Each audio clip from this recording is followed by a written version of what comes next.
नमस्कार दोस्तों, rising north east investors समिति 2025 में भाग लेते हुए आरएलडी सांसद और कौशल विकास एवं उद्यमिता मंत्री जयंत चौधरी ने पूर्वोत्तर भारत की युवा आबादी को देश की सबसे बड़ी ताकत बताया। उन्होंने कहा इस क्षेत्र की औसत आयु लगभग 26 वर्ष है और मिजोरम जैसे राज्य में ये 25 वर्ष से भी कम है। ऐसे में यहाँ की युवा पीढ़ी को सशक्त करना बेहद जरूरी है।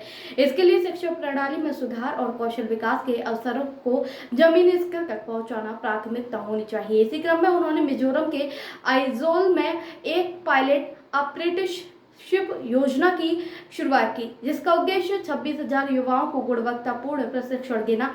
योजना के तहत प्रत्येक प्रशिक्षु को 1 वर्ष के लिए 1500 मासिक वजीफा मिलेगा। समिति में आपको बता दूं, निजी क्षेत्र की बड़ी कंपनियों ने भी भारी निवेश की घोषणा की है। वेदांता समूह ने पूर्वोत्तर के 6 राज्यों में 80,000 करोड़ निवेश की घोषणा की, जबकि अडानी और रिलायंस समूह ने 30,000 से लेकर 50,000 करोड़ तक के निवेश की योजना जताई। देखिए, जो डेमोग्राफी है नॉर्थ ईस्ट की वो यंग है। एवरेज एज अलग अलग है, लेकिन लगभग कोई 26 साल में, जैसे अभी मिज़ोरम में एवरेज एज 25 से कम है। तो ये वाइटल हो जाता है कि अगले जनरेशन को हमें मजबूत करना है, सशक्त करना है, और उसका एक पहलू है कि आप शिक्षा व्यवस्था को दुरुस्त कीजिए और कौशल विकास की संभावनाओं को वहाँ ग्रास रूट्स तक पहुँचाइए। शिक्षा में काफ़ी सुधार किया है नॉर्थ ईस्ट ने। अभी मिज़ोरम ने 2 दिन पहले घोषित किया, वो पहला राज्य है जो फुली लिटरेट उन्होंने किया। 98% से ज़्यादा उनको रिकग्नाइज़ किया गया है कि लिटरेसी लेवल है, और ये एक सीधा इम्पैक्ट पड़ा है कि जो फ्लुएंसी एंड न्यूमरेसी के प्रयास हैं फाउंडेशनल लेवल पे, और जो निपुण भारत का जो प्रयास है वो सफल हुआ।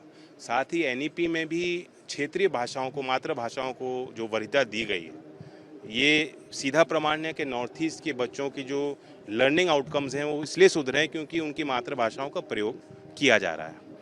अब कौशल विकास में भी हमारी काफ़ी संस्थाएं हैं, पूरा जाल है, और हमें मैंडेट भी है कि हम नॉर्थ ईस्ट से जब कोई स्पेशल प्रोजेक्ट आता है उसको हम पूरा सपोर्ट दें।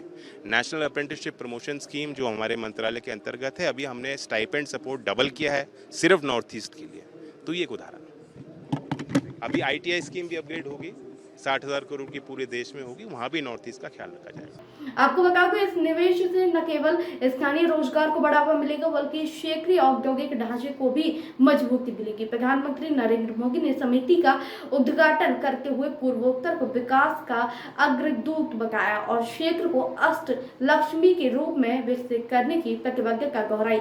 समिट ने पूर्वोत्तर के आर्थिक और सामाजिक विकास के लिए एक नया अध्याय शुरू कर दिया है। दोस्तों, आपकी राय हमें कमेंट में जरूर बताएं। ऐसे ही लेटेस्ट अपडेट के लिए हमारे चैनल रॉयल बुलेटिन को लाइक, शेयर और सब्सक्राइब करना ना भूलें।